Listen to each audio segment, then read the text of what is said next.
Perfect. All right. All right, perfect. So I'll just jump right in. I think I've introduced myself to pretty much most of the people here, except for the two new people. I'm Dirk Van Velzen. I founded and directed Prison Scholar Fund.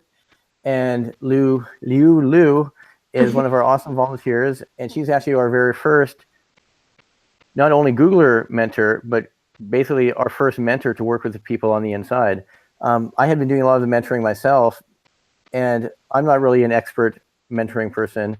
And we have just recently some help with United Way, or an ex-United Way volunteer coordinator, and she's at the Center for Ethical Leadership, and she's going to help us kind of reframe and do a better job of what we're trying to do already.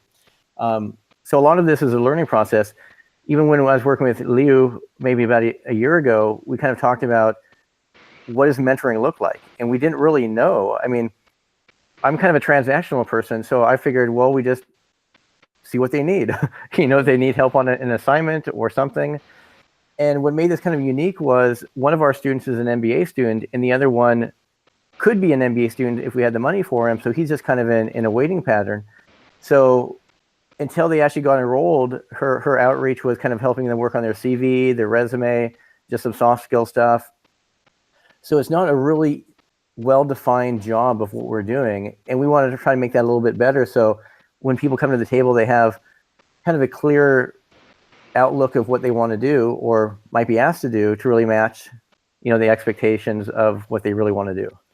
So that's kind of a prelude to the next slide, which is, I think some of you might know what we do, but if not, we envision a country that opens access to higher education for all of our citizens, even those incarcerated. And that's something really important to think about, is just because a person's in prison doesn't mean they're a prisoner, like if you just want to use that noun. It's kind of like if you view a homeless person, are they a homeless person or is it a person experiencing homelessness? I mean, because underneath they're still a person. And that's kind of a distinction for the people in prison. They're currently in a prison, which makes them a prisoner, but they're also a person. And they're a person going to university, pursuing a higher education, just like a lot of citizens are. They're just in a different circumstance. But that doesn't really define who they are as a person. And so, our mission is basically to open access to quality educational programming for all people in America. And part of that is reforming the laws in America, because the reason the Pell Grant was taken away, or the reason the prisoners don't really have very many educational programs, is because the Pell Grant was taken away back in '94 during the tough on crime, war on drugs days. So until the Pell Grant comes back, which is a major source of funding for low-income Americans, basically it's a philanthropic effort to bring these programs in. And we're really the organization in America that does what we do. So next slide is just a big thank you. So thank you for showing up and expressing some interest in being a mentor. Maybe we find out this is a perfect fit for you. Maybe it's just not your cup of tea, and that's okay too. But thank you so much for just showing up in the first place and having a conversation about it. So the next slide is, you're part of the solution. Let's talk about impact. And so one thing that's kind of unique is we're the only organization in America that does what we do, and that's good and bad.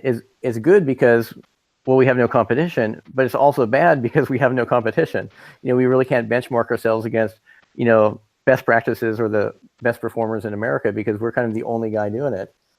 And that also means we're flooded by requests, because we can only fund a handful of people, but we get thousands and thousands of letters, because when people, of all things, when they Google prison education, we pop up. And so they send us a letter saying, hey, I want to go to school, but we can't really help everybody. So of course, why do we educate people? Education is strongly correlated to recidivism. According to the RAND study, the odds of coming back to prison decreased by 43%, and the odds of getting a job post-release increased by 13% through post-secondary education. We have a 4% recidivism rate for the people we've served, compared to 68% nationally. And can I ask how many people you've worked with so far? Yeah, so far we've served 122 people. Out of the 122, 76 got released. Out of the 76 that got released, only 3 recidivated. And even though that's a really great number, there's a lot of bias selection in how we're picking the people. So as we're building this new hybrid online program, the one we can really scale nationally, we want to do randomized control trials to really get some true numbers so we can compare apples to apples and have a better data set.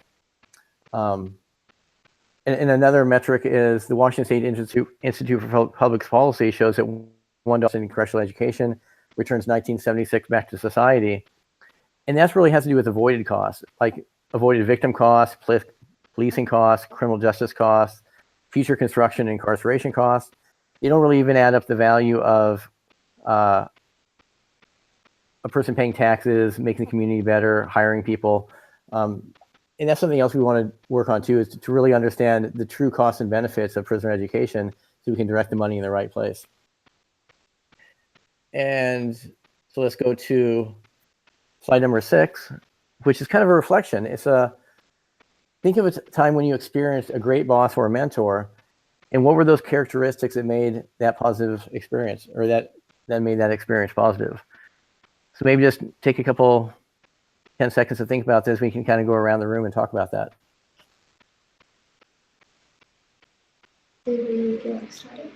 Yeah, we can just popcorn around, whoever wants to go.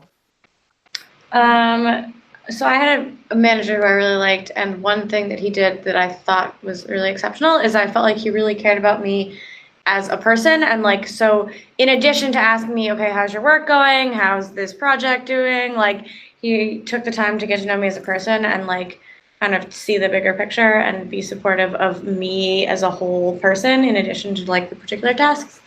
And I found that very valuable. Awesome. Yes. I think my current boss was great. I came in with one role and he saw my potential to do more and was able to move me into another role. So I think, I think that's a very applicable here, is seeing potential beyond the current situation. I like that. That's great. I had a manager many years ago, and she was just overwhelmingly positive with me. Could find whatever I had and praise it, and I think I really needed that back then. That's good. Anybody else, or want to move to the next slide? Okay. All right. The next slide is the benefits to being a mentor. As some of you actually already mentioned, you get to play a positive role in someone else's career development.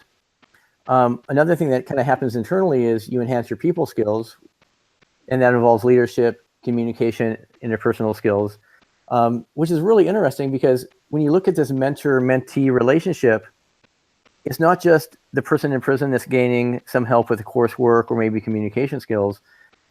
They in any kind of relationship, you affect each other. So you might learn from them in unexpected ways. They learn from you in unexpected ways.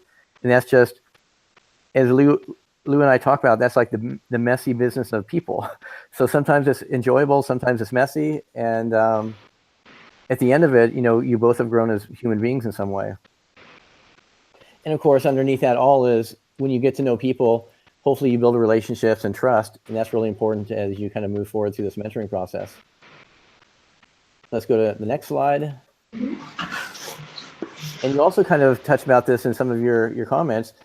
What does it take to be an effective mentor? Is, you have to believe in your mentee. And, compassion is really important, and that's sometimes tough for me because I think my natural state is really transactive. Like a lot of my communications are delivering something to get something, and not necessarily in a bad way, but sometimes I forget that I'm dealing with people all the time. So it's really helpful to realize that these widgets I'm helping, they have hopes and dreams, and it's good to really understand that. Then something else is when we're working with them, it's really good to have expectations and goals. And this is kind of lead into a second discussion is what exactly is a mentor and what is your role in the mentoring process? Is it like a year-long thing? Is it a 1-month thing? Or maybe your role is just better defined as providing resources. And that's something that Lou and I had been talking about also is sometimes the mentoring relationship has specific tasks that they're focusing on, or sometimes they'll just reach out and say, hey, can you Google something for me? So is Googling or providing resources a mentor relationship, or is that a resource providing relationship, or is it all part of the same thing? And that can kind of as we build out this program, we might have different roles for different personality types. Maybe someone wants to be less involved with the messy human aspect of it, but they just have a couple hours a week that they could just Google stuff and send information in. Sorry about that. So we can kind of explore that as we go. And as we build out this whole mentor guidebook or onboarding process, we can kind of really think about what does mentoring mean for each person? And there's probably a different answer for everybody. So of course, being a mentor means we're communicating, we're seeking clarification to understand each other. Part of that could be, if you have any questions, you can reach out to us and we might have an answer, or if not, we'll figure it out together, which is what we've been doing mostly recently. And of course, you want to be approachability, availability, and ability to listen, and have honesty with diplomacy, which is interesting because this is something that came up again, and Lou even responded like, I don't want to walk on eggshells, which is really valid. It's like, these are grown men. They come from a tough environment, so they can take some pretty harsh feedback, but they're also people, so you got to balance, like, when do you deliver the harsh feedback and when do you want to be a little bit more gentle with their emotions? Because even though they're big, tough, scary prisoners, I'm just using that as a joke. They're still people. They're people that end up in prison. They made a mistake. They want to change their lives. And all the things you see on TV might not really be applicable to the guy you're talking to across the internet. Not everyone in prison is shaved with a goatee and muscles and tattoos. I spent 15 years in prison, and sometimes I have a goatee, but I'm not tattooed and I don't have a shaved head. So everyone's different. Is it all men currently participating in the program, or there's women as well? There's women. There's women as well. And that was actually something that's an interesting thing that popped up. Sometimes the mentors or the mentees you work with form emotional attachments to you, and you really have to navigate through this morass of when you help them, and you're basically the only human lifeline they have in their world, strong emotional bonds happen. And so it's just something you have to work through. It's like, I don't think that's really happened to her, but it's happened to me with some of the women I mentored. And then you kind of wonder, it's like, am I being too friendly, or do I need to be more transactive, or underneath it all, communication just makes a difference. It's like, pretty much everything can be solved with a conversation. We like to say. So let's go to the next slide, which is a nuanced mentor experience, which really means it's like, it's not cookie cutter. What does this mean? And it's going to be different things for you as a mentor and different things for them as a mentee. And of course, to make things tough is a lot of this could be, a lot of your mentoring experience will be written communication. And as you know, I don't know what the ratio is, but 80 or 90% of communication is nonverbal. So when you're only communicating through texting or writing, you lose a lot of the nuances of some humor, some tone of voices, body language. And if you say, like, one thing that I could say to your face might be taken completely smoothly, but if you actually wrote it in a paragraph, it might sound completely different.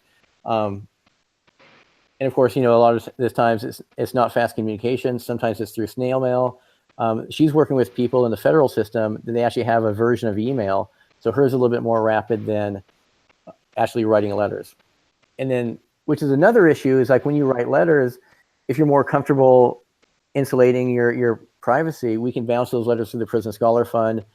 The inmate, the prisoner or the student writes to us, we bounce it to you, which is great because it offers security on that side, but it also increases the time between letter and response, which of course just takes longer time to build relationships and trust. And I think that I covered the rest. They don't have access to being online, a computer, a printer, anything to do research. Sometimes they have a phone. Sometimes they have to make appointments to use the phone. Sometimes there'll be 5 phones for 300 people, and there's big long lines. And every situation is different. Like sometimes it's just different. So you never know what the phone availability is, but it could be very random. And of course, there's a little asterisk on the bottom of this, which is not everyone was born to be a mentor. Chat with us to figure out what really works for you, because underneath all of this, we want you to be engaged and find this a fulfilling process. You know, if it's not really for you, that's okay. You can tap out at any time, and we just, learn as we go. Mhm. And then I guess the last slide before I turn it over to, actually, I think this is the introduction to where Lou jumps in. Right. So being a mentor means different things for different people. And I think part of that is because people are fulfilled by different things. So this is part of a questionnaire that Dirk and I, with the help of Alice, are kind of like putting together to help figure out what makes you feel most fulfilled. Because I really believe that if you feel fulfilled, you're actually going to bring your whole self. You're really going to be empathetic. You're going to be actually getting something out of it that's worthwhile to you, and not just, being an endless bastion of altruism. And so when you look at this board, you don't have to check every single box. If you want to, for example, maybe you're just mentoring because you want a chance to spice up your own professional life, and that's okay. That's still very, very valuable. But going through this list and saying what you actually find fulfilling will be very helpful for you when ambiguity comes up in the mentoring relationship, or ambiguity comes up in what your personal needs are, where your boundaries are. Think back to like this and figure out what you are actually in it for. And with that, I'm going to talk a little bit about my experiences mentoring Bobby and Jeremy. So Bobby is the guy on the left. He is a MBA scholar, and he wants to graduate and be a marketer post-release. Jeremy is also an MBA scholar. Well, he will be. And he is waiting for funding to start his first day of MBA with PSF. And after release, he wants to be a real estate manager. So they have very different goals, very different ideas for what they want their lives to be. And they're in very different prisons. And Dirk, correct me if I'm wrong, but I believe that Bobby is in a lower security prison than Jeremy. Is that true? That's correct, yes. Yeah, so high security and low security prison have very different cultures. And so, interacting with these two guys is actually pretty different. And so it goes without saying, interacting with each individual scholar, they have their own personalities, their own cultural background, and it's not just like an umbrella, prison scholar. My background is I have a BBA, and so I also have access to Google and the internet and the phone, which makes me able to help them navigate their academic career and help them navigate the college school system. So I want to go through very quickly what I do to help out these guys. So first, I spend about an hour every week meeting with the scholars.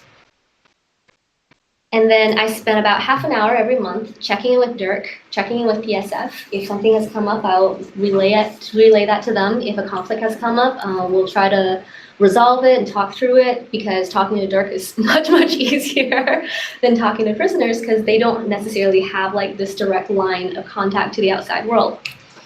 And perhaps unexpectedly for a mentor, there is a good bit of lesson planning as well, because sometimes time passes in fits and jolts in prisons, and that's something that I'm going to talk about a bit more later as well. And so the process for this is I would do the things on the previous slide, and then I would log my hours in Salesforce for PSF so that they're able to figure out what kind of volunteering resources they need in order to take on a new scholar. I also log my hours in GoGive because I don't know if any of you are aware, but Google gives $10 for every hour you volunteer with a certified nonprofit. And so $10 doesn't sound like very much, but it really does add up, and it helps PSF with their funding. So I want to highlight a big thing, which is free culture and prison culture is different. So think back to the last time you worked with somebody from a different culture for the very first time. And while you're thinking about that, I'll share my favorite example. I am from China, and I have a friend who is also from China. When we moved from China to America, there was a pretty big culture shock. My friend assumed that things are more, the ownership of things is more shared. So there isn't individual ownership as much, right? So she would go up to a coat rack at Google, and she would take her favorite coat off the coat rack and wear that whenever she was cold. So from her perspective, this is totally fine because she's going to a coat rack and she's getting a coat from the coat rack, right? But to the owner of the coat, that was incredibly rude. Why would this girl who does not know who you are and does not know who this coat belongs to just go up and grab your shit? That's not okay, right? So eventually, there was a little bit of conflict. People figured it out. She now knows not to take the coat off the coat rack for no reason without asking the person first. So when we moved from China to America, there is no immigration form that says, please do not take other people's coats. Like, that's just not something anybody ever thinks to talk about. And so when you compare the culture in prisons versus in the United States, there's actually a pretty significant gap on some dimensions.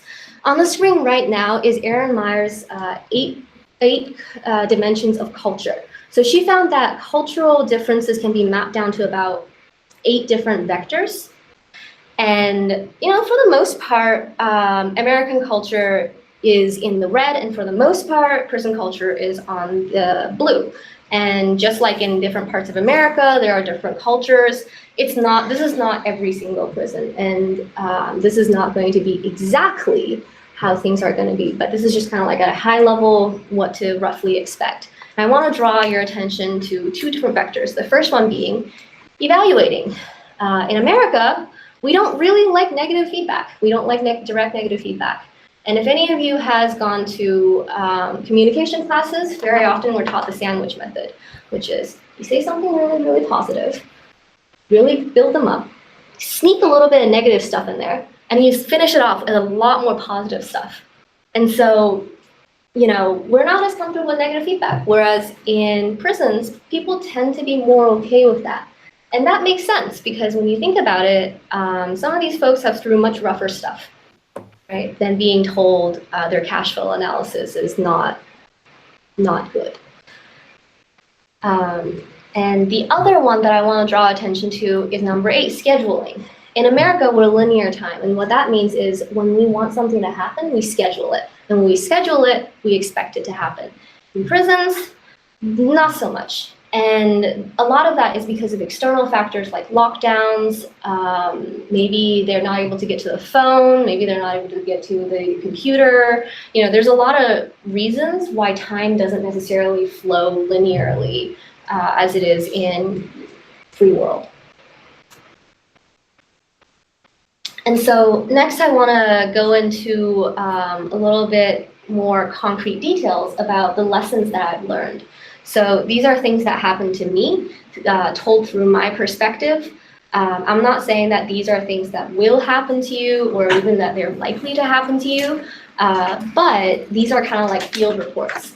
So take them as maybe, possible encounters that you would have. And the way that I worked with it can be a basis for how you might want to think about how you would work with it.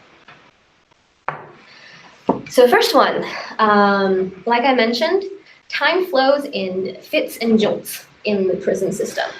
And like I mentioned before, this is because of a lot of external factors. And the concrete example is when I first started mentoring Jeremy, everybody expected that he would basically be in school within a month, right? That was about a year ago. And even now, he's still waiting for the first day of school with PSF. And that is really unfortunate because, he's a really brilliant guy and he really should be in college and he really should be learning and making himself better through education, but funding just was not available. And through my communication with him, sometimes, some guy down the block will pick a fight and then the entire block goes on lockdown for 2 weeks and I don't hear anything from him. And you just kind of have to get used to that. Because it's not the scholar's fault, and it's not something that you can expect to control. So when you go in, don't expect a MBA to be finished in 2 to 4 years, like a student is able to complete in the free world, and have some sort of expectation that learning milestones may come a little bit slower, just because all of these other factors at play. So the second one is there's a lot of ambiguity. And so it's very important to be open to change and uncertainty.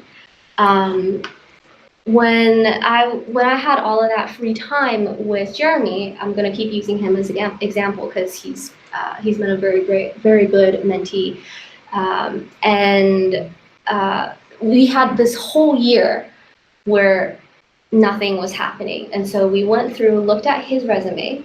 He has an excellent resume. He's very talented. And then we edit it so that it's more concise, it's more in line with what he's expecting, more in line with what the outside world is expecting. After we've done that, we exchanged a few more letters about like articles and stuff like that. But he was like pretty much all set on that. He's very knowledgeable in the real estate domain. So we decided to try doing a cash flow analysis. And so I sent Jeremy a bunch of information about housing prices, rent prices, etc. And I asked him, hey, forecast out what your cash flow needs are going to be for the next 5 years. And after he did that, he kind of had a oh no moment, because turns out his initial plan was actually going to hemorrhage him about $20,000 in the first year, and then about $2,000 every year for 30 years. And then start making him $600 from then on every year. And that's kind of not a good plan. So it's good to kind of figure it out early. And now he's on his next round of cash flow analysis. He's restated what his assumptions are. He's restated what his plans are, stuff like that. So there was a lot of things that we could have been doing in that time. And we just kind of like stumbled around until we found the thing that was actually useful for him. And again, also with all of that ambiguity, you're going to have to negotiate continuously your own needs and your own expectations. And you're also going to have to negotiate. You're also going to have to hear the scholars' needs and their expectations.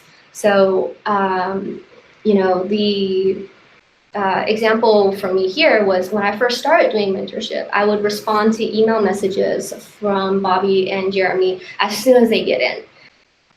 And that's basically what I do for my personal and work email, right? So it was very natural for me to carry that over.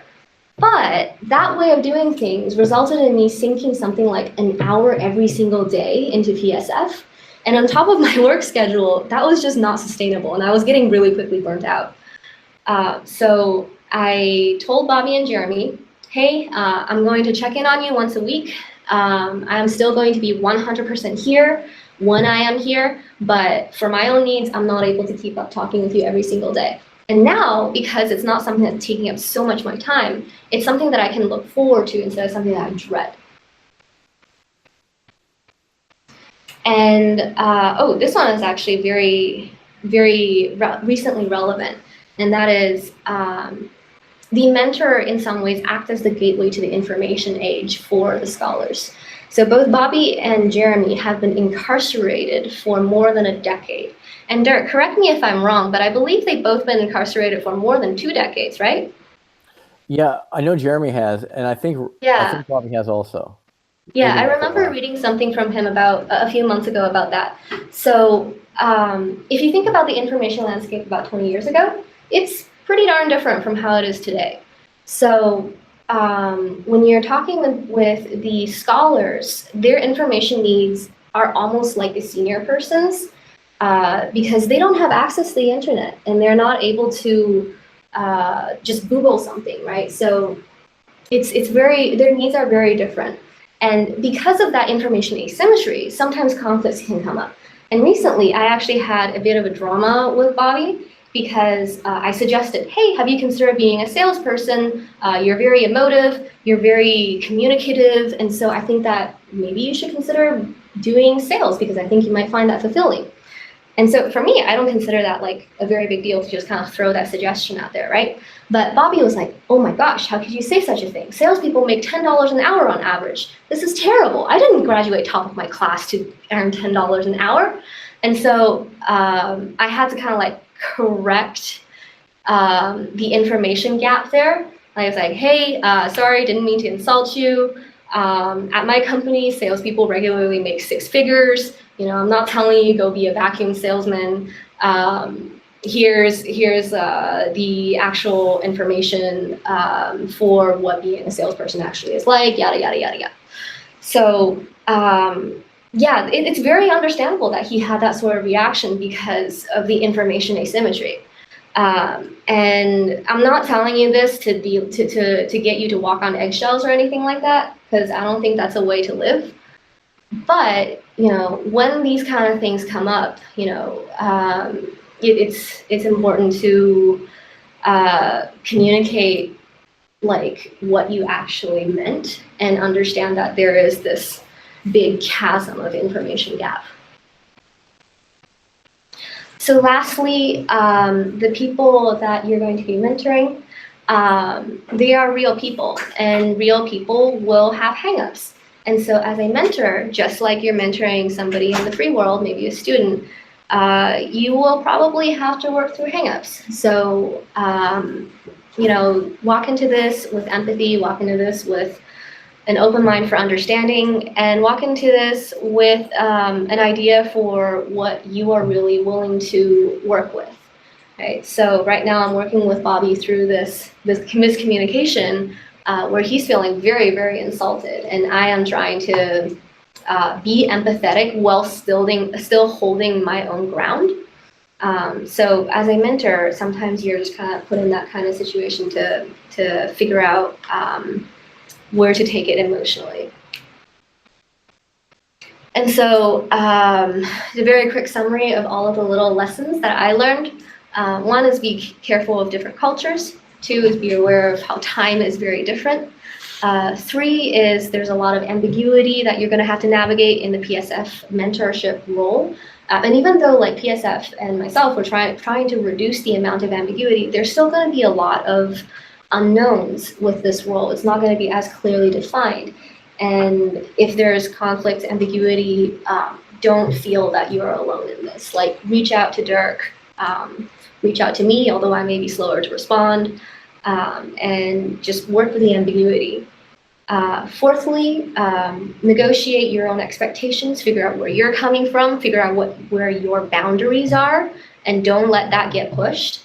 And actually, I have a pretty interesting story about that one, because when I was first mentoring Bobby, he's somebody who's very personable, and he wanted to know what the person he was talking to looked like. He wanted to put a face to the conversation, and that's very understandable, right?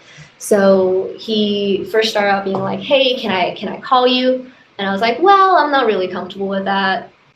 Can we not? And he was like, okay, can I have a photo of you? And I was like, sure, why not? So I sent him a headshot of myself. And then he was also like, can I write letters to you? Because sometimes I'm not able to access the internet. And I was like, well, I'm not really comfortable with this. And that's when I called in Dirk. And this is why we have this, this system set up where the scholars would mail something to Dirk, and Dirk would forward it to me. And I would mail something to Dirk, and he would forward it to them. And that way, PSF also has a record of what went down.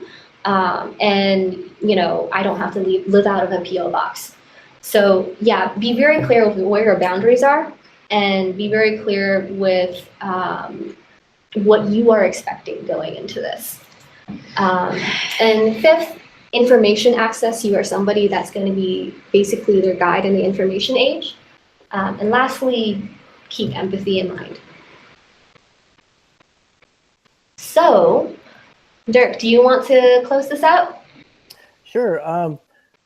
That was really excellent, because like you hit on all the perfect points. And kind of an interesting thing, I'll just kind of give you a +1 on the boundaries and limitations, which is really interesting, because it's hard to create boundaries and still treat someone like a person. So like a good example would be like, hey, I'm not comfortable talking to you on the phone. I'd rather bounce it through the PSF, things like that. And on one side, the prisoner could feel, hey, you want to treat me like a person, but you're isolating me, and you're kind of standoffish, and you're creating this system where you don't really getting to, you're limiting my access to you, which could be seen as maybe insulting. But the flip side of that would be, if you met somebody at a coffee shop and you struck up a conversation, you're not going to go straight into, here's my home address, write me a letter. You're going to build this relationship, and at some point, maybe later down the road, you guys might have tea at your house. So all this has to be built over time. And so while it's understandable that these boundaries have to be built, you also have to kind of realize how it might impact the prison scholar, and they might feel a certain way about it. They might suck it up and they might not say anything about it, but kind of underneath it all, and and I can kind of say that because I've been there, you feel a little, it's not a walking on eggshells thing. You just kind of feel not so much, or a different kind of person. You're valued as a person only up to a certain point. And there's really no way to address it because you're still writing to prisoners. You're working with people in prison. You don't really know their whole story. They're in prison for a reason. So there's added risks to their situation in general. So you want to be smart and you want to establish boundaries that make sense for you. But just kind of keep in mind that it might impact them on a different side too. And there's really no way to work through that other than just to work through it. And that's kind of the only thing I wanted to say about what she had to say, which is just a plus one. It's like there's really no easy way to fix that other than just working through it, I guess. So then I guess that kind of leads us into Q&A. Do you guys have any? We covered a lot of information, and there might be some questions in the room. So let's talk about it. Dude, how did you get connected to this organization? So I got connected to this organization when I found out about PSF through Giving Week last year, because PSF actually has a listing on Google Give for mentoring. And at the time, the description was very vague. It just said something like an hour a week for a year volunteering. And I was like, hey, I can dedicate an hour a week. So I signed up, and Dirk actually called me, and we just kind of like very informally figured out where this role is actually going. Oh. Yeah. I'd be interested in learning more about the educational background of the learners, and then what program are they in while they're in prison, and how does that program work for prison education? Ooh, Dirk, I think that's a question that you can answer. Yeah, and that background could be that's very, very random or very, some people, they're first starting off their educational journey, they might have just 1 or 2 classes. Some people, like I think both Jeremy and Bobby, they've been in school for years. They've accumulated credits from all over the place. I think Bobby has three degrees. Yep, three master's degrees. Wow. Yeah. Did he start with a bachelor's before he was in college? Before he was in prison, or did he get his bachelor's in prison too? I'm pretty sure he got all in prison. Uh-huh. And like in my case, I came to prison with a handful of college credits. Most of those I didn't even use because I performed terribly before I got to prison. And then I got to prison and I took education pretty seriously. So everyone has kind of a different story about their background. It could be nothing, or it could be pretty in depth. And of course, where they're going is going to be completely different. Jeremy wants to do real estate. Bobby wants to be a marketer. Yep. And everyone, some people want to be. A lot of people have substance abuse histories, so they can be really good substance abuse counselors. Oh, bless you. Thank you. And everyone's got a different path, and that's kind of one of the charms about what we do is when we open access to educational programming, we open access to pretty much wherever they want to go with it. Because there are a few on-site college prison programs, and they kind of come into the prison, they offer a liberal arts degree, and that's kind of it. But if the prison scholar wants to be a computer science engineer, if he wants to learn how to code, if he wants to do STEM stuff or drug abuse counseling or whatever he wants to do, there's a wide selection of things that we could offer that, one classroom in one prison can't really offer all those selections. How does that look on the ground in terms of what the prisoner is doing in terms of attending classes, doing homework on the computer? How does that typically work? Oh, and that's all over the place too. So some prisons have a classroom where the student can actually come and they can sit in the classroom and they can use the computer and they can print it off. They can print their assignments off on paper and mail it. But not every prison has that. Sometimes they have to work in their cell. They may or may not have any kind of digital technology they can use. They might have to do it by hand. They might have to use a typewriter. So what we wanted to try to do is introduce secure laptops and tablets. They can do it in their cell, and or partner with the prison education department where our students can be in the education department and have the resources to print off their assignments. So the partnerships are all over the place. Sometimes they're really great partnerships. Sometimes, sometimes the education department really roadblocks everything that the student's trying to do, which just increases the amount of time it takes them to do anything. It took me about 10 years to get a 4-year degree. And it wasn't because I was slow, it was very, very difficult. Yeah, I have a relative in prison, and they won't let him have a calculator. Wow. Yeah, I fought the calculator issue, the mechanical pencil issue, pens. It's like when you go to like state your case, you'll be in a room with like maybe 6 big police officers in body armor, and you're trying to argue like, hey man, I need a mechanical pencil for my calculus homework. And they just look at you. They've never done calculus. They want you to use a pencil. You have to sharpen a pencil sharpener.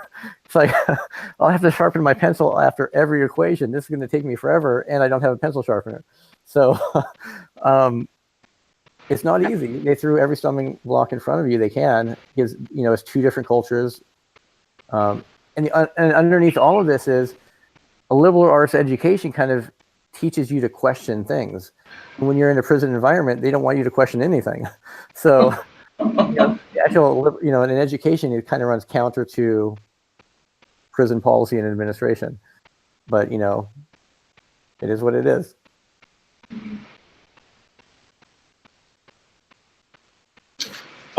So is the entire program like remote mentoring? Is it all like through mail and stuff like that? Yes, so far until we have a mentor basically in a city where we might have a prison scholar. And in that case, then it comes down to the dynamics of the prison environment. Like every prison is different. They're all run by superintendents or wardens. They have different personalities. Sometimes you can come in as a mentor into the education department as like an official staff person or like a volunteer person, or you could just sign up on the inmates volunteering list. But that only works when there's one mentor with one mentee, because like in Washington, you can't be on multiple inmates visiting lists. So you would have to come in as a volunteer into the education department. So it's possible to go in, but it's completely situational. What do you have in your queue right now? What sort of people and programs and needs are currently waiting for mentors? So we probably have about 10 we could match with some mentees. We have a few women. We have some guys. Some of them are pursuing business. Business is really popular for the prison scholars. We have some social science guys. We have some people that want to do coding, but we don't really have our coding program running yet. We're trying to do a Code Fellows coding program, but that's just one more program that's we're trying to build. So I noticed you had an interest in the computer science. But short of the computer science, there's a lot of STEM stuff, some math stuff, and so I could give you, I could present a list of who we have in the queue, what their interests are, and then that might be a good way to match. You can find somebody that, their degree path is maybe something that interests you. And is it all bachelor and like master's levels, or are there any GEDs or high school equivalent?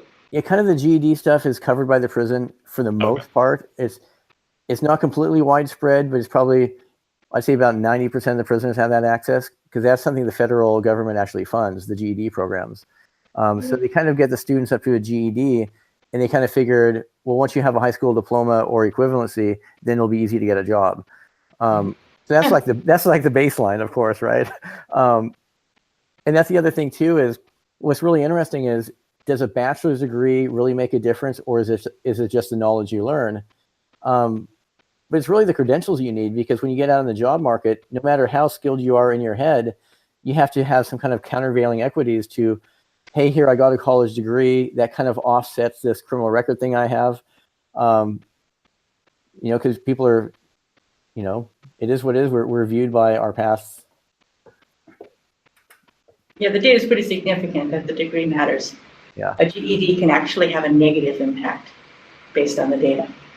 Oh, I didn't know it was, a high school diploma, or even a little bit of associates. So, yeah, getting at least a 2-year degree and actually accomplishing the degree makes a huge difference from there.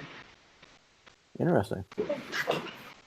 It looks like I see you checking the thing. Are we pretty much out of time? I think I still have the room, even though I booked the meeting only until 3:45. So if anybody has to run, like, feel free to head out. Any last questions for the folks who are staying? All right, cool. Yeah. Well, you know how to contact me. My LDAP is LCLU. And Dirk's information was in the presentation. And maybe just before everybody goes, I can collect your email so I can, add you guys to a mailing list. That'll be excellent. Thank Yeah, you. Thank you. Thank you so much. All right, perfect. Thanks for this, Dirk. All right, thank you. Yeah.